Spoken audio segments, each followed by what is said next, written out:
ನಮಸ್ಕಾರ ಸ್ನೇಹಿತರೆ, ನಮ್ಮ ನಂಬಿಕೆಗೆ ಸ್ವಾಗತ ಸುಸ್ವಾಗತ. ಸ್ನೇಹಿತರೆ, ಕುದುರೆಗಳೆಂದರೆ ಇಂದಿಗೂ ನಮ್ಮ ಬದುಕಿನಲ್ಲಿ ಬಿಡಿಸಲಾರದ ಅವಿನಾಭಾವ ನಂಟಿದೆ. ಸಮುದ್ರ ಮಂಥನದಿಂದಿಡಿದು ಕಲಿಯುಗದವರೆಗೂ ಕುದುರೆಗಳೆಂದರೆ ಅದೊಂದು ಅದೃಷ್ಟದ ಸಂಕೇತ. ತನ್ನ ಬದುಕಿನ ಅಂತ್ಯದವರೆಗೂ ಮಂಡಿಯೂರದೆ ನಿಂತೇ ಇರುವ ಪ್ರಾಣಿ ಎಂದರೆ ಅದು ಕುದುರೆ ಮಾತ್ರ. ಭಾರತದ ಪ್ರಾಚೀನ ಮಹಾಕಾವ್ಯಗಳಾದ ರಾಮಾಯಣ ಮತ್ತು ಮಹಾಭಾರತ ಕುದುರೆಗಳು ಸಾಗರದಿಂದ ಉದ್ಭವಿಸಿವೆ ಎಂದು ಸ್ಪಷ್ಟೀಕರಿಸುತ್ತವೆಯಾದರೂ ಕುದುರೆಗಳು ಸ್ವರ್ಗದಿಂದ ಧರೆಗಿಳಿದುವು ಎಂಬುದು ಅನೇಕ ದಾಖಲೆಗಳು ವರ್ಷಾಂತರಗಳ ಕಾಲ ರೂಪಿಸುತ್ತಾ ಬಂದ ಮತ್ತೊಂದು ಉದ್ಭವ ಕಥೆ. ಹಾಗೆಯೇ ಶಾಲಿಹೋತ್ರ ಅಥವಾ ಅಶ್ವಶಾಸ್ತ್ರ ಸಾಹಿತ್ಯದ ಪ್ರಕಾರ ಇವುಗಳು ರೆಕ್ಕೆಯುಳ್ಳ ಆಕಾಶ ಜೀವಿಗಳು ಎಂಬ ಉಲ್ಲೇಖ ಸಿಗುತ್ತೆ. ಆ ಜೀವಿಯನ್ನೇ ನಾವು ಉಚ್ಚೈಶ್ರವಸ್ಸು ಎಂದು ಕರೀತೇವೆ. ದೇವಾಸುರರು ಅಮೃತ ಪ್ರಾಪ್ತಿಗಾಗಿ ಕ್ಷೀರ ಸಮುದ್ರವನ್ನು ಕಡೆದಾಗ ಅದರಿಂದ ಉದ್ಭವಿಸಿದ ಕುದುರೆಯೇ ಉಚ್ಚೈಶ್ರವಸ್ಸು. ಇಂದ್ರನಿಗೆ ಇದು ಪಟ್ಟದ ಕುದುರೆ. ಭಗವಂತನ ವಿಭೂತಿಗಳಲ್ಲಿ ಇದು ಒಂದು ಎಂದು ಭಗವದ್ಗೀತೆಯಲ್ಲಿ ಹೇಳಿದೆ. ಈ ಕುದುರೆಗೆ 7 ಮುಖಗಳೆಂದು ಶ್ರೀಮದ್ ಭಾಗವತ ತಿಳಿಸುತ್ತೆ. ಕಿವಿಗಳು ನೆಟ್ಟಗೆ ನಿಂತು ಉದ್ದವಾಗಿರೋದ್ರಿಂದ ಈ ಹೆಸರು ಬಂದಿದೆ. ಅಲ್ಲಿಂದಲೇ ಈ ಕುದುರೆಗಳು ಮತ್ತು ಮಾನವನ ನಡುವಿನ ನಂಟು ಬೆಸೆದುಕೊಂಡಿದೆ. ಅಷ್ಟಕ್ಕೂ ಕುದುರೆಗೂ ಮಾನವನಿಗೂ ನಡುವಿನ ಬಿಡಿಸಲಾರದ ನಂಟು ಎಂಥದ್ದು ಅನ್ನೋದನ್ನ ಇವತ್ತಿನ ಸಂಚಿಕೆಯಲ್ಲಿ ನೋಡ್ತಾ ಹೋಗೋಣ. ಅದಕ್ಕೂ ಮುನ್ನ ನಮ್ಮ ನಂಬಿಕೆಗೆ ನಿಮ್ಮ ಬೆಂಬಲವಿರಲಿ. ಸ್ನೇಹಿತರೆ, ಬಹಳಷ್ಟು ಪೌರಾಣಿಕ ಕಥೆಗಳಲ್ಲಿ ಕುದುರೆಗಳ ಪೂರ್ವಜರು ತಮ್ಮ ರೆಕ್ಕೆಗಳನ್ನ ಶಾಲಿಹೋತ್ರನಿಂದಾಗಿ ಕಳೆದುಕೊಂಡುವಂತೆ, ನಂತರ ದೇವತೆಗಳ ರಾಜನಾದ ಇಂದ್ರ ತನ್ನ ರಥವನ್ನ ನಡೆಸಲು ಸಹಾಯವಾಗಬಹುದೆಂದು ಅವುಗಳಿಗೆ ಮತ್ತೆ ರೆಕ್ಕೆಗಳನ್ನ ಜೋಡಿಸಿದನೆಂಬ ವರ್ಣನೆ ಸಿಗುತ್ತೆ. ಇನ್ನು ಕೆಲವು ಪೌರಾಣಿಕ ಆವೃತ್ತಿಗಳ ಪ್ರಕಾರ ಈ ರೆಕ್ಕೆಗಳಿದ್ದ ಕುದುರೆಗಳ ಚೇಷ್ಟೆ ಅನಿಯಂತ್ರಿತವಾಗಿ ಇಂದ್ರನಿಗೆ ತೊಂದರೆಯಾದ್ದರಿಂದ ಆತ ಅವುಗಳ ರೆಕ್ಕೆಗಳನ್ನ ಕಿತ್ತು ಶಾಶ್ವತವಾಗಿ ಭೂಮಿಗೆ ಅಟ್ಟಿದನಂತೆ. ಹೀಗೆ ಕುದುರೆಗಳು ಸ್ವರ್ಗ ಹಾಗೂ ಸಾಗರದಿಂದ ಬಂದಿರಬಹುದೆಂದು ನಮ್ಮ ಬೇರೆ ಬೇರೆ ಪುರಾಣ ಕಥೆಗಳಿಂದ ತಿಳಿಯಬಹುದು. ಆಶ್ಚರ್ಯಕರ ಸಂಗತಿ ಎಂದರೆ ಭಾರತಕ್ಕೆ ನಿಜವಾಗಿಯೂ ಕುದುರೆಗಳು ಆಗಮಿಸಿದ ಮುಖ್ಯ ಮಾರ್ಗಗಳು ಈ 2 ಕಥೆಗಳನ್ನ ಸೇರಿಸಿದಂತಿದೆ. ಇತಿಹಾಸದ ಹಲವಾರು ಆವೃತ್ತಿಗಳಲ್ಲಿ ಕುದುರೆಗಳು ಮಧ್ಯ ಪ್ರಾಚ್ಯ ದೇಶಗಳಿಂದ ಅರಬ್ಬಿ ಸಮುದ್ರವನ್ನ ದಾಟಿ ಬಂದಿವೆ ಎಂದು ಹೇಳಲಾದರೂ ಅವುಗಳು ಭೂಮಿ ದಿಗಂತವನ್ನ ಸೇರುವ ಮಧ್ಯ ಏಷ್ಯಾ ಖಂಡದಿಂದ ಭೂಮಾರ್ಗವಾಗಿ ಬಂದಿರುವ ಸಾಧ್ಯತೆಗಳು ಇದೆ. ಆದರೆ ಭಾರತಕ್ಕೆ ಕುದುರೆಗಳು ಹೀಗೆ ಬೇರೆ ಬೇರೆ ದೇಶಗಳಿಂದ ಆಮದು ಬರುವ ಮೊದಲು ಇಲ್ಲಿ ಅವುಗಳ ಜಾತಿ ಇರಲಿಲ್ಲ.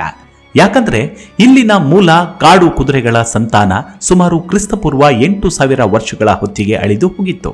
ಇದ್ದದ್ದು ಏನಿದ್ರು ಈ ವಾಯುವ್ಯ ಹಾಗೂ ಪಶ್ಚಿಮ ಭಾಗಗಳಲ್ಲಿ ಭಾರತದ ಕಾಡು ಕತ್ತೆಗಳು ಮಾತ್ರ. ಆದ್ದರಿಂದ ನಂತರ ಕಾಲದಲ್ಲಾದ ಕುದುರೆಗಳ ಆಗಮನವನ್ನ ಸುಮಾರು ಕ್ರಿಸ್ತಪೂರ್ವ 1500ರ ಸಮಯದಲ್ಲಿ ವಲಸೆ ಬಂದ ಸಂಸ್ಕೃತ ಭಾಷೆಗೆ ಮೂಲವೆನ್ನುವ ಇಂಡೋ ಯುರೋಪಿಯನ್ ಭಾಷೆಯನ್ನಾಡುತ್ತಿದ್ದ ಇಂಡೋ ಆರ್ಯನರಿಗೆ ಹೊಂದಿಸಬಹುದು. ಕಂಚಿನ ಯುಗ, ಹರಪ್ಪ ಅಥವಾ ಸಿಂಧು ನದಿ ನಾಗರಿಕತೆ ನೆಲೆಸಿದ್ದ ಕಾಲದಲ್ಲಿ ಕುದುರೆಗಳು ಇದ್ದವು ಎಂಬುದಕ್ಕೆ ಇರುವ ಪುರಾವೆಗಳು ತುಂಬಾ ವಿರಳ. ಈ ನಾಗರಿಕತೆಗಳ ಮೂಲ ಜಾಗದಲ್ಲಿ ದೊರಕಿರುವ ಮಣ್ಣಿನ ವಸ್ತುಗಳು ಅಥವಾ ಬೇರೆ ಚಿತ್ರಗಳು ಹಲವಾರು ಇತರ ಪ್ರಾಣಿಗಳ ಬಗೆಗೆ ಮಾಹಿತಿ ನೀಡುತ್ತವೆಯೇ ಹೊರತು ಕುದುರೆಗಳ ಇರುವಿಕೆಯನ್ನ ಉಲ್ಲೇಖಿಸುವುದಿಲ್ಲ. ಅವುಗಳಲ್ಲಿ ಕೆಲವು ಈ ಮಣ್ಣಿನ ಮೂರ್ತಿ, ಆಟಿಕೆಗಳು ಮತ್ತು ಮೂಳೆಯ ಪಳೆಯುಳಿಕೆಗಳು ಕುದುರೆಯನ್ನ ಹೋಲಿವೆ.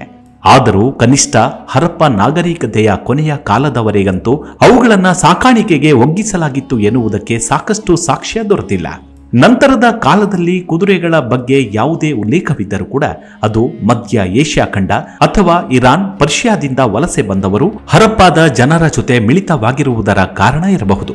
ಇತ್ತೀಚೆಗೆ ಉತ್ತರ ಪ್ರದೇಶದ ಸನೌಲಿಯಲ್ಲಿ ನಡೆದ ಉತ್ಖನನದಲ್ಲಿ ಕ್ರಿಸ್ತಪೂರ್ವ 2000ರಿಂದ 1800ರ ಕಾಲದ 3 ಬಲವಾದ ಚಕ್ರವುಳ್ಳ ರಥಗಳು ದೊರೆತಿವೆ. ಇವುಗಳು ಕುದುರೆಗಳನ್ನ ಬಳಸಿ ಓಡಿಸಬಹುದಾದ ರಥಗಳಂತಿವೆ. ಇಂತಹ ಪುರಾವೆಗಳು ಕುದುರೆಯ ವಿಷಯದ ಬಗ್ಗೆ ಬೆಳಕು ಚೆಲ್ಲಿದರೂ ಕೂಡ ಭಾರತೀಯ ಕಂಚಿನ ಯುಗದಲ್ಲಿ ಅವುಗಳಿದ್ದ ಸ್ಪಷ್ಟತೆಯ ಬಗ್ಗೆ ಇನ್ನೂ ಹಲವಾರು ಚರ್ಚೆ, ಸಂಶೋಧನೆಗಳು ಆಗುತ್ತಲೇ ಇವೆ. ಕುದುರೆಗಳು ಹಾಗೂ ಅವುಗಳು ಓಡಿಸುತ್ತಿದ್ದ ರಥಗಳು ಇಂಡೋ ಆರ್ಯನರ ಜೀವನ ಶೈಲಿಯ ಮುಖ್ಯ ಅಂಗವಾಗಿತ್ತು. ಇಂಡೋ ಆರ್ಯನರು ಭಾರತಕ್ಕೆ ವಲಸೆ ಬರುವ ಕಾಲಕ್ಕೆ ಇಲ್ಲಿನ ಹರಪ್ಪ ನಾಗರಿಕತೆಯು ನಿಧಾನವಾಗಿ ತನ್ನ ವೈಭವವನ್ನು ಕಳೆದುಕೊಂಡು ಅವನತಿಯ ಅಂಚಿನಲ್ಲಿತ್ತು. ಆಗ ಇಂಡೋ ಆರ್ಯನರು ತಮ್ಮ ಕುದುರೆಗಳನ್ನ ಮತ್ತು ರಥಗಳನ್ನ ಸಾಗಾಟದ ಯುದ್ಧದ ಸಾಧನವನ್ನಾಗಿಸಿಕೊಂಡು ಬಹುಪಾಲು ಉತ್ತರ ಭಾರತದ ಭಾಗದಲ್ಲಿ ನೆಲೆಯೂರ್ತಾರೆ. ಈ ಕುದುರೆಗಳ ಕೊಡುಗೆಯನ್ನ ಹೊರತುಪಡಿಸಿ ಆರ್ಯನರ ಸಾಧನೆ ಎಂದರೆ ವೇದಗಳ ರಚನೆ. ಶ್ಲೋಕ ಹಾಗೂ ಮಂತ್ರಗಳಿಂದ ಕೂಡಿದ 4 ವೇದಗಳು ಹಿಂದೂ ಧರ್ಮದ ಪುರಾತನ ಪಠ್ಯ ಎನಿಸಿಕೊಂಡಿವೆ. ಇದು ಬಾಯಿಯಿಂದ ಬಾಯಿಗೆ ಹರಡಿ ಆಮೇಲೆ ಅವುಗಳನ್ನು ಬರವಣಿಗೆಯ ರೂಪಕ್ಕೆ ತಂದರು. ಇದು ವೈದಿಕ ಧರ್ಮಕ್ಕೆ ಆಧಾರವಾಯಿತು ಮತ್ತು ತರುವಾಯ ಹಿಂದೂ ಧರ್ಮವಾಯಿತು. ವೇದಗಳಲ್ಲಿಯೇ ಹಳೆಯದಾದದ್ದು ಋಗ್ವೇದ. ಪ್ರಾಚೀನ ಭಾರತೀಯ ಸಂಸ್ಕೃತಿಯಲ್ಲಿ ಕುದುರೆಗೆ ಇರುವ ಮಹತ್ವವನ್ನ ಈ ಋಗ್ವೇದವೇ ಒತ್ತಿ ಹೇಳಿದೆ. ಇದರಲ್ಲಿ ನಮಗೆ ಆಶ್ಚರ್ಯವೆನಿಸುವ ಅಂಶವೆಂದರೆ ಋಗ್ವೇದದಲ್ಲಿ ಕುದುರೆಗಳ ಬಗೆಗೆ 215 ಬಾರಿ ಉಲ್ಲೇಖವಾಗಿದೆ. ಇದು ಗೋವಿನ ಉಲ್ಲೇಖಗಿಂತ 39 ಪಟ್ಟು ಜಾಸ್ತಿ. ಇದರಲ್ಲಿನ ಶ್ಲೋಕಗಳು ಕುದುರೆಗಳು ವೇದ ಕಾಲದ ಸಮರಗಳಲ್ಲಿ ಬಹುಮುಖ್ಯ ಪಾತ್ರವನ್ನು ವಹಿಸಿತ್ತು ಎಂದು ನಿರೂಪಿಸುತ್ತವೆ. ಹಾಗೆಯೇ ವೀರ ಶೂರರಾದ ಸೈನಿಕರು ಈ ಕುದುರೆಗಳಿಂದ ಓಡಿಸಲ್ಪಟ್ಟ ರಥಗಳ ಮೇಲೆ ವಿಜೃಂಭಿಸುವುದನ್ನ ಕಣ್ಣಿಗೆ ಕಟ್ಟುವಂತೆ ಚಿತ್ರಿಸುತ್ತವೆ. ಆ ಬರಹಗಳು ಸೈನಿಕ ನಾಯಕ ಯುದ್ಧಕ್ಕೆ ತೆರಳುವಾಗ ಅವನ ಮುಖವು ಗುಡುಗುವ ಮೋಡದಂತೆ ಇವೆ ಎಂದು ವರ್ಣಿಸುತ್ತವೆ. ಕುದುರೆಯು ಒಂಟಿಗಾಲಿನ ಮೇಲೆ ಬಾಗುವುದನ್ನ ಸ್ತ್ರೀಯೊಬ್ಬಳು ತನ್ನ ಪ್ರೀತಿಯ ಸ್ನೇಹಿತನನ್ನ ಆಲಂಗಿಸಿ ಬಗ್ಗಿ ಕಿವಿಯಲ್ಲಿ ಏನೋ ಹೇಳುವಂತಿದೆ ಎಂದು ವರ್ಣಿಸುವ ಮೂಲಕ ಕುದುರೆಯನ್ನ ಶೃಂಗಾರಮಯ ಪ್ರತಿಮೆಯನ್ನಾಗಿಸುತ್ತೆ. ಕುದುರೆಯ ಬೆನ್ನಿಗೆ ಬಿಗಿದಿರುವ ಜೀನು ಹಗ್ಗ ಹೆಣ್ಣಿನ ಧ್ವನಿಯಂತೆ ಮಧುರ ಸದ್ದು ಮಾಡುತ್ತಾ ನಿನ್ನನ್ನು ಸುರಕ್ಷಿತವಾಗಿ ರಣಾಂಗಣಕ್ಕೆ ಕೊಂಡೊಯ್ಯುತ್ತದೆ ಎನ್ನುವ ಮಾತುಗಳು ಅಲ್ಲಿವೆ. ಹಾಗೆಯೇ ಶ್ಲೋಕಗಳು ತನ್ನ ರಥದಲ್ಲಿ ಕುದುರೆಯ ನಾಗಾಲೋಟವನ್ನ ಪ್ರಶಂಸಿಸುತ್ತೆ. ತನ್ನ ಶಕ್ತಿಯುತ ಗೊರಸುಗಳಿಂದ ಅತಿ ವೇಗವಾಗಿ ರಥವನ್ನ ಓಡಿಸುತ್ತಾ ಎಲ್ಲರನ್ನ ಹಿಂದಿಕ್ಕುತ್ತವೆ. ಹಾಗೆಯೇ ತನ್ನ ಹರಿತವಾದ ಗೊರಸುಗಳ ತುದಿಯಿಂದ ವೈರಿಗಳನ್ನ ಮೆಟ್ಟಿ ಹೀನಾಯವಾಗಿ ಸೋಲಿಸುತ್ತವೆ. ಯುದ್ಧ ಕಾಲದಲ್ಲಿ ಅಥವಾ ಅಷ್ಟೇ ಭಯಾನಕವಾದ ಕುದುರೆಗಳ ಸಂಪ್ರದಾಯಕ ಮಹತ್ವವನ್ನು ತಿಳಿಸುವ ಅಶ್ವಮೇಧ ಯಜ್ಞದ ಸಮಯದಲ್ಲಿ ಶ್ರೇಷ್ಠ ರಾಜರಿಗೆ ಆಶೀರ್ವದಿಸಲು ರಾಜ ಪುರೋಹಿತರು ಈ ಶ್ಲೋಕಗಳನ್ನು ಉಚ್ಚರಿಸುತ್ತಿದ್ರು. ಬಹುಪಾಲು ರಾಜ್ಯಗಳನ್ನ ಗೆದ್ದು ಚಕ್ರವರ್ತಿಯಾದ ಮೇಲೆ ಅದನ್ನ ನಿರೂಪಿಸಲು ರಾಜರು ಮಾಡುವ ಕಟ್ಟಕಡೆಯ ಸಮಾರಂಭ ಅಂದ್ರೆ ಈ ಅಶ್ವಮೇಧ ಯಜ್ಞ. ಈ ಯಾಗ ಅವರ ಆಡಳಿತವನ್ನ ಪವಿತ್ರ ಹಾಗೂ ಅಮರವಾಗಿಸುತ್ತೆ ಎಂಬ ನಂಬಿಕೆ ಇತ್ತು. ಇದನ್ನ ರಾಮಾಯಣ ಹಾಗೂ ಮಹಾಭಾರತ ಎರಡರಲ್ಲೂ ಉಲ್ಲೇಖಿಸಲಾಗಿದೆ.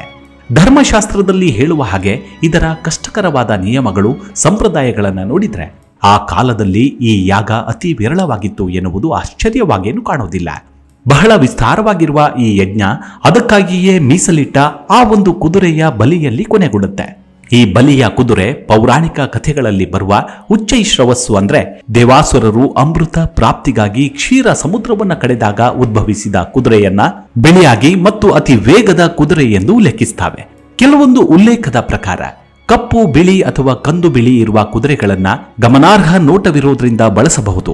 ಜೊತೆಗೆ ತುಂಬಾ ಅಂದದ ರಾತ್ರಿ ನೀಲಿ ಬಣ್ಣದ ಕೇಸರವುಳ್ಳ ಕುದುರೆಯು ಇದಕ್ಕೆ ಅರ್ಹ. ಹೀಗೆ ಈ ಗುಣಗಳುಳ್ಳ ಕುದುರೆಯನ್ನ ನೂರಾರು ರಾಜಕುಮಾರರು ಮತ್ತು ಸೈನಿಕರೊಡಗೂಡಿ 1 ವರ್ಷದ ಕಾಲ ಅದಕ್ಕೆ ಬೇಕಾದಂತೆ ಅಲಿಯಲು ಬಿಡಲಾಗತ್ತೆ.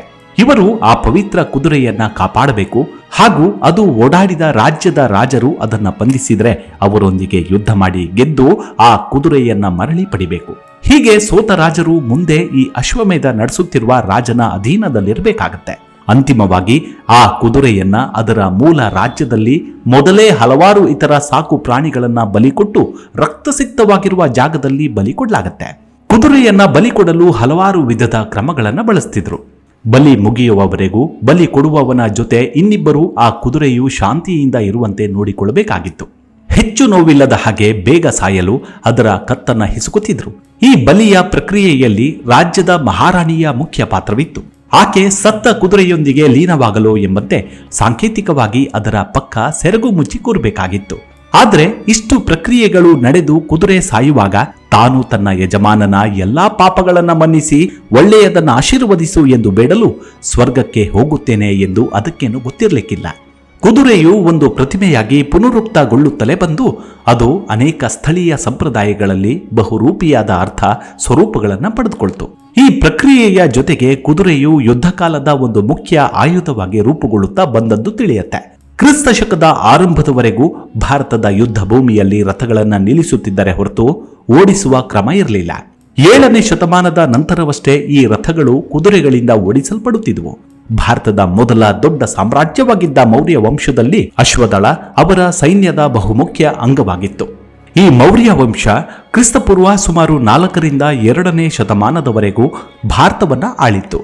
ಈ ಕಾಲದಲ್ಲಿಯೇ ನಮ್ಮಲ್ಲಿ ಕುದುರೆಗಳ ತಳಿ ಉತ್ಪನ್ನ ಸಂಸ್ಥೆಗಳು ಹಾಗೂ ದೂರದ ದೇಶಗಳಿಂದ ಅವುಗಳ ಆಮದು ಎಲ್ಲ ಪ್ರಾರಂಭವಾಯಿತೆಂದು ಹೇಳಬಹುದು.